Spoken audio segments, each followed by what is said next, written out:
আজি যুৱ কংগ্ৰেছৰ উপসভাপতি নিৰ্বাচিত উপসভাপতি ৰাকেশ চক্ৰৱৰ্তীক আমাৰ দললৈ আদৰণি জনাবলৈ পাই আৰু কংগ্ৰেছ দলৰ তেওঁ মুখপাত্ৰ আছিলে তেখেতক আজি আদৰণি জনাবলৈ পাই আমি সুখী হৈছোঁ আৰু ৰাকেশ চক্ৰৱৰ্তীৰ সৈতে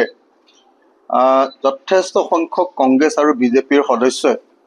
প্ৰায় 50জন সদস্যই আজি যোগদান কৰিছে তাৰ ভিতৰত কংগ্ৰেছৰ জিলা পৰ্যায়ৰ নেতৃবৰ্গ আছে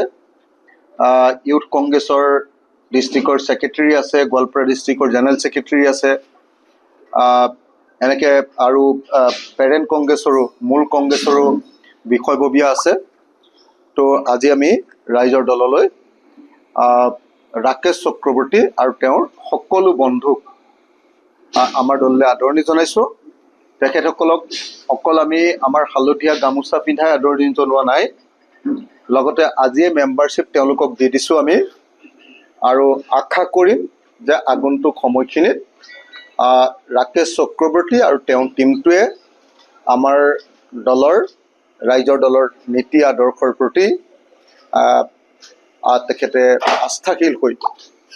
নীতি আদৰ্শত আগবাঢ়ি যাব বুলি আমি আশা প্ৰকাশ কৰিম মই প্ৰথমতে ৰাকেশ চক্ৰৱৰ্তী কিবা ক'বলৈ আছে যদি কৈ ল'ব দিছোঁ তাৰপিছতে বাকী বিষয়বিলাক আৰম্ভ কৰিব যিকোনো খবৰৰ বাবে যোগাযোগ কৰক 9181 307 221 আমাৰ এই নম্বৰত